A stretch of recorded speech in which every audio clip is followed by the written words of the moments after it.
many people would see us as Russian wine enthusiasts that just want to play producer. We're not. This is not a game for us. This is how we make a living, and we're not doing this for the first time. Prior to taking over Chateau d'Aviz, Express Capital recently turned around ailing Russian sparkling wine house Abrał Dusau. Project manager Pavel believes they can do likewise with Chateau d'Aviz. We've seen the potential of that enterprise quite early on. We have put in place a tourism program with a turnover of 120,000 people a year. We have increased the production of the facility by 5 times. The winery itself produces around 18 million bottles a year. And I think next year we'll see the first debut of actual sales internationally. Quality wine, wine tourism, hospitality. Essentially the same model will be applied in Chateau d'Aviz. We do have a temporary office right now. It's being populated by staff for the moment.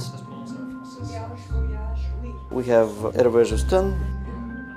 We have Ronan Ligar, who's our commercial director. We also hired a back office manager, Veronique, who's going to take care of a lot of things that have not been taken care of so far.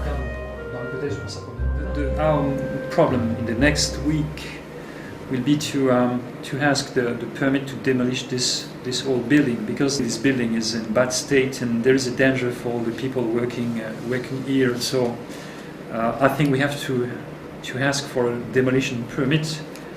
Maybe we didn't begin the restoration for the moment, but no, we only clean. But that's all. But the restoration will begin in the next year. We open every day the windows. It's a sort of living. It's a sort of new life inside. You know, it's very strange. It's in terms of feng shui. You know, for Asia, it's a sort of new energy arriving in this room. It's marvelous. We just brought part of the other house, which are now connected because of Boris and Pavel.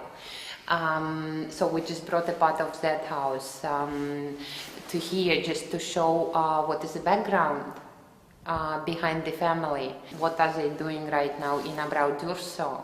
So people may at least feel and see what is behind, just to have an idea what were they doing previously in Russia, and that it might be even much better here.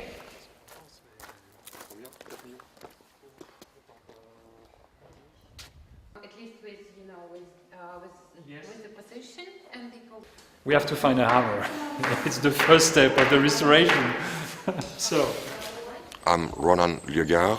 I'm working now for the last 3 weeks for Hervé Justin and Mr. Titov, and to make the product on the market, to all the marketing and the sell way, and to put the product to start on the right position. I met Hervé now 12 years, 14 years ago, and it was in London for the big champagne testing, and when he explained what he do, for me it was a dream. Say, how we can do that? It was a dream. And I follow Hervé's job for the last 12 years, and he's the most interesting head of seller in Champagne we have it. And when you test the product, it's relatively what he said exactly. So I believe on the product, and when you have the product, you can have the mark. But you cannot have the mark without any product. But we have to adapt the size of the winery in terms of tanks. As plans are drawn up for reconstruction at Chateau d'Aviz, 30 kilometers away in Reims, the Taittinger Champagne House is intrigued by the exploits of their new neighbour. Russians have always been fantastic promoters of champagne. The Tsar Pierre le Grand came to Saint-Rémy, not so far from here, because there was a sort of a legend regarding the pillars of the basilic, and he visited the cellars here and he did want to live. So there have always been a love story between Russian people and Champagne.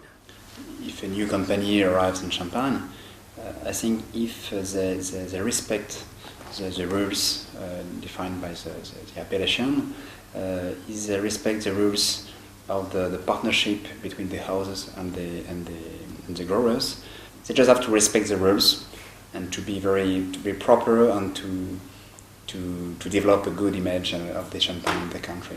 Good luck, and we have to know you a little bit more, and we have to share about these values that are really at the core of the success of Champagne. And but as I said, I mean, there is a special link between Russia and Champagne. So nurture this link. I would say, please nurture this link on a good way.